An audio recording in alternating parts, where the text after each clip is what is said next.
nggak lama dari mimpi itu mulai muncullah kayak barang bukti ya, mulai dari jok heli, kemudian sepatu saya, sepatu paman saya itu baru ditemukan. Nggak lama dari itu juga proses pencarian dari tim SAR akhirnya ditutup. Akhirnya setelah sekian lama kita selesai masalah penutapan tim Basarnas atau KNKT itu, akhirnya kita keluarga berdiskusi untuk mencoba mencari tahu dengan spiritual, di mana keluarga kami akhirnya setuju untuk mencari orang pintar yang bisa mencari posisi atau keberadaannya paman saya. Setelah kita mendapatkan orang pintar itu, dan jawabannya juga sama, paman saya posisinya masih ada di Danau Toba dan masih ada di sana. Akhirnya kami kembali lagi ke Danau Toba. Yang saat itu berangkat adalah saya, ibu saya, tante, dan anak buah paman saya. Setelah nyampe sana, kami langsung mendapatkan bantuan Tuhan, jalan dari Tuhan. Jadi ketika saya sudah sampai Danau Toba, kami ketemu dengan pastor, di mana pastor itu membantu kami, dan pastor itu juga bisa secara spiritual itu tuh bisa membantu kami.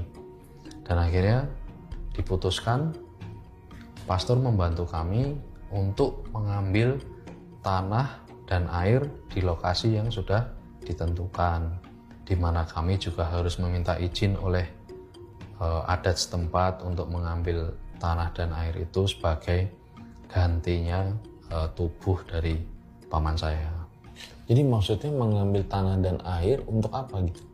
Ya, kalau saat itu pastor bilang ini sebagai gantinya tubuh yang tidak ditemukan. Jadi karena rohnya masih tertinggal di danau, karena raganya tidak bisa diambil, jadi rohnya ini harus diselamatkan. Diselamatkannya dengan cara mengganti tubuhnya itu dengan tanah dan air. Oh, jadi Mas Frans sama keluarga ditugaskan? Iya, ditugaskan oleh pastor.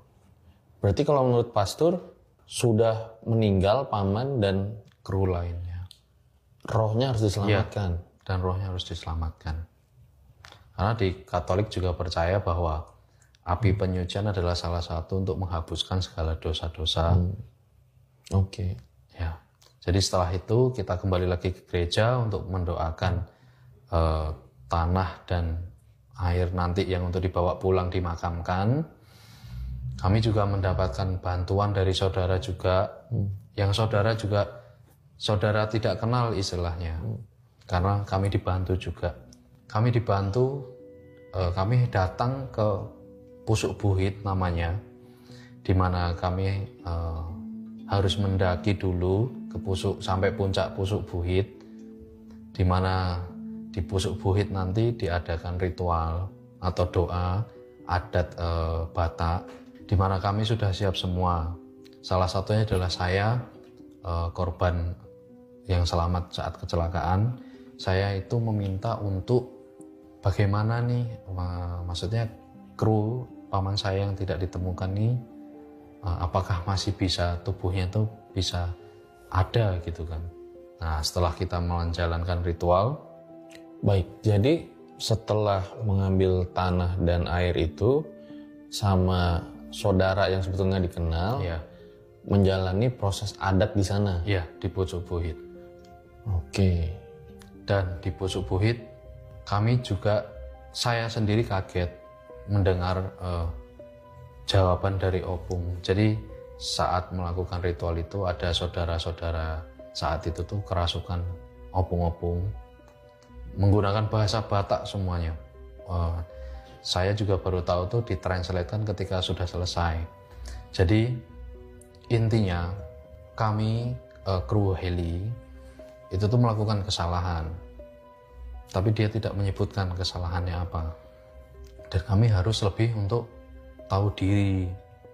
Itu kan jadi gini, kalau kita datang ke rumah orang, permisi, tahu tata krama dan sopan santun, tapi kami tidak.